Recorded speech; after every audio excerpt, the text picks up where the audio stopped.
Is this the Rookie CEO podcast? Yeah, I think we're in the right place. Oh, Hev, it's recording. This is Fuzz. And I'm Heath, and you're listening to the Rookie CEO podcast.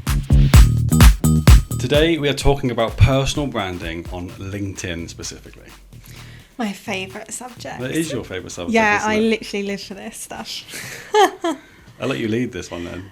Well, I just think because whenever I talk about personal branding, people always think that it's only like relevant to founders and owners of companies and stuff, but it's really not. And that's something I try and get across at Rookie, is that if you are employed in a company, it's so important that you're also building your personal brand, because ultimately you want to be able to take your kind of personal brand and pick it up and put it in whatever company you go to. And kind of if you were moving across the same industry, you want to have those relationships where people are working with that company for you as the individual, not the brand, so that they'll follow you wherever you go. So it's so important, even if you're employed, that you focus on building yourself a brand, make yourself recognisable, make yourself known. And you never know, like, you might get headhunted, you could get 100%, plucked for something yeah. like super important. So, yeah, you can't sleep on it. 100%. I think there's businesses out there that want their employees to post more on LinkedIn to support their own business.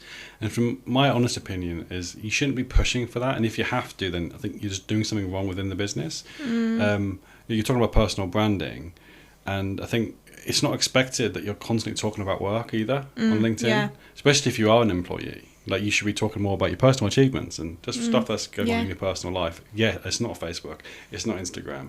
It's getting that right level between authenticity and professionalism. Yeah. But no, I completely agree. And what people that don't realise is they're posting constantly on their business page, but they're not posting at all on their personal page. Yeah. And they need to understand that their personal stuff goes out more. Yeah, because LinkedIn, it does favour company pages to an extent, but they're very much, it's a platform, the more you put in, the more you get back. So if you're only posting on your company page, they won't push it out at all, because they prioritise individuals, and that's your personal individual profiles. So if you're not utilising the both, then it's kind of, it unbalances it. So you can get away with, if you're kind of like a sole trader and you want to just use your personal profile, completely fine. I'd probably be all for it. But if you're someone with a team, you need to be using a company page and a personal profile. 100%. And it just kind of gives you the opportunity to piggyback as well. So if you have a personal profile where you have a load of followers and connections, you can easily repost your company page, and it works likewise. What I would say though is, don't just repost, like hit the repost button. Put your comment on it, put your spin on it. Because again, then LinkedIn goes, oh, okay, like this person is kind of really utilising the platform. Let me push them out a little bit more. And also, I don't know if you've noticed, well, you, Sam, you would have, but when you go on your LinkedIn feed, a lot of the time you see posts from like 2 weeks ago, 3 weeks ago, and they're being kind of regurgitated. That is because not enough people are posting on there at the moment. So there's not enough content going out, so they have to recycle. So that puts the people that are posting in such a good position, because it's one of the only platforms where your content is then constantly seen for weeks to come. It's such a missed opportunity if you're not just like going for it. And because I don't know if you hit the same, people say to me, oh, I can't post every day because I'm going to think, oh, like this person, like how has she got time to do that? It's very kind of big-headed to think that everyone's going to see every single post. The chances are, if you post 5 times, 20% of your followers are going to see one. So the more you are posting, you're increasing the chances that there's someone's going to at least see one of you that week. And that's what it's about. It's about that visibility. 100%. I think people overthink the algorithm. People overthink what they're going to post.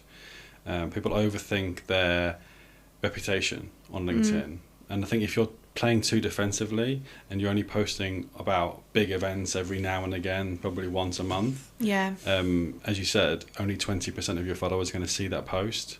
So it's about not just posting consistently, but don't be afraid to reuse the same post as well. And it's not all about posting the same day on your branding. So let's just say today we're doing a podcast, right? there's no harm in posting about this tomorrow or next week. Yeah. Yeah, I think that's my biggest advice, especially with our clients. You know, our clients are constantly like, "Oh, we're celebrating this. Make sure you post about it." So business is always a priority. You don't have to post there and then. Yeah, because this is when you fall into the trap of, okay, you've had 5 posts go out this week because you've had all this stuff going on, but for the next 3 weeks in your calendar, you're not really doing anything. Yeah. So the socials kind of go up and then they drop back down. And as soon as you drop back down, you're then having to work harder to get back up again. Whereas if you just consistently space the content out, you stay steady, and then you will have those peaks. But if you're constantly kind of fighting an uphill battle, it's just making your life more difficult. Yeah. Hey Hev, have you heard of IT Managed Services? They're an IT support service based in Kent. Yeah, I've been with them for over a year now. I love being able to just call them at any point and they take over my computer and fix the issue so much quicker than spending hours on Google. Why have you kept that to yourself all this time? Right, I need to sign up to these guys. What's their website? It's it-ms.co.uk, or you can call 01634 218 362. One thing that I love seeing, obviously being in our game, is the stats behind the page and post impressions.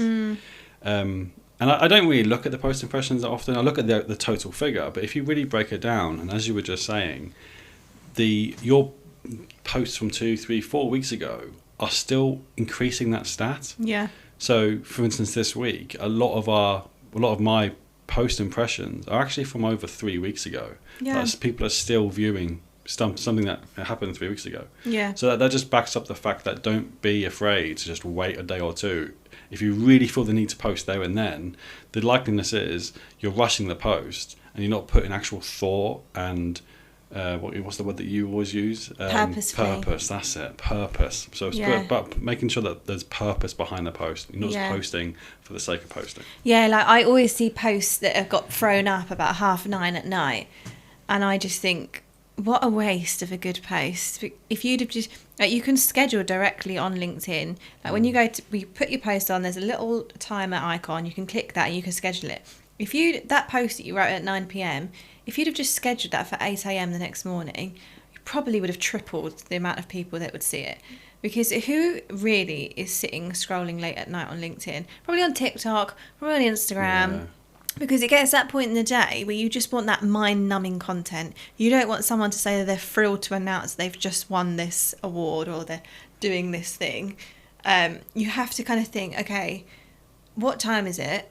What are the people that I want to see this? What would they be doing right now? And if the answer is they're going to be scrolling on TikTok or watching Love Island, it's probably not the best time to post on LinkedIn. You've got a different clientele than I have. But I do completely agree. And I think people underestimate that power of posting at certain times of the day. And that doesn't just mean for LinkedIn. It does mean for all social media. But I think actually LinkedIn is the one that makes the most difference. And the reason for that is momentum. It's the first hour or 2 hours. If that post isn't gaining momentum, then LinkedIn basically just push it aside. Yeah. So it is really important to post. And for us personally, like, we post in the mornings. I think you're the same. Yeah, so I'm like 7 a.m. to like 9 a.m. in the morning. Or you want that lunchtime-ish slot, which is like 11 till 12. Or you want the post-work scroll, which is about 6 to 7. Yeah. We're making it sound very complicated, but it really is. Well, you just got to think, like, what time of the day do you sit there and have like a little scroll? Yeah. For me, it is probably just like every day, every minute, every hour. I mean, my screen time is horrendous, but if I was a normal person, I would be sitting scrolling at lunch. I'd be sitting scrolling on my mid-morning break. I'd be sitting scrolling after dinner. So you got to think of people. It's a lot of psychology in social media that people don't realise. A big question, and probably one of the most common questions we get asked is, I know I need to post on LinkedIn, but I don't know where to even start. What do I post? What would be your biggest bit of advice to someone who is, they're a year into their business and they're still not really posting on LinkedIn? Frequently asked questions.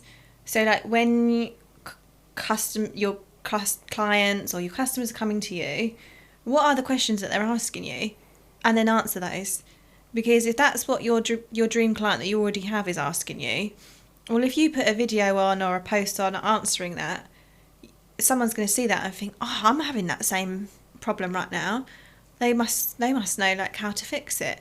That's a big starting point.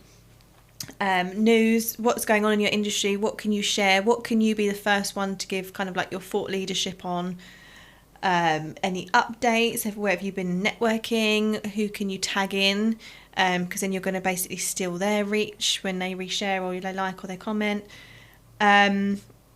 Milestones that you're going through, hobbies, and you can link them back to your work. So like for me, I love hiking, and I always kind of make the comparison of when you work in a digital space, it's important to have that kind of switched off time. So it's just kind of interweaving it into everything you're already doing, but you just think, oh, people wouldn't want to see that, but yeah, they would. One thing that I love that you didn't mention then was promotional posts, theoretically, right? Yeah. And that is such a grey area, because one thing that people believe that they should be doing is promoting their business constantly. And I think you need to maybe, not you, obviously you know what you're doing, but those that are doing that need to step back and just go, hang on a minute, I'm swiping past so many promotional posts, I should be doing it myself. No. Listen to yourself, you're swiping past them. Yeah. So expect your target audience to do exactly the same. It's getting that right balance. Yeah, I probably wouldn't do any promotional posts until you've built up a bit of a following. You got it's I don't know, it just makes me cringe when I say it. It's know, like and trust. Until you've put the effort in, you've built those connections, you've really got to know people, they're not going to pay any attention to your promotional posts. I mean, recently have been able to post a promotional post about it tanking, and even now it's still a bit hit and miss, because people like know that, okay, like I'm going to pay attention now because they invested in the stuff I put out. So when I am selling something, they're like, oh, I want to pay attention to what she's selling. And I think people try and rush it, and you can't rush it. Yeah, no, you're completely right. It's getting that right balance between like educational, fun, and as you mentioned earlier, it's earning the trust. It's earning your clients' trust by giving them free tips and tricks. Yeah. Showing full transparency not only of your business but what you know. Yeah. Because if social media is a free platform for you to broadcast so much. Yeah. And one danger point that we need to mention in this episode is sharing your opinion, sharing your thoughts on LinkedIn. Well, where do you stand with that? I kind of live by the mantra of don't share anything that you wouldn't be happy with your biggest client seeing. Yeah, that's a good bit of advice. If you would be happy for your biggest client to hear or read or see that opinion that you're putting out, then go for it. If not, then maybe think again.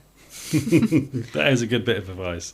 And that goes for comments too, because when you comment on a LinkedIn post, it pushes it right out to the newsfeed and everyone can see it. So you may think you're being discreet by commenting a bit of a rogue opinion, but your biggest client could also see that.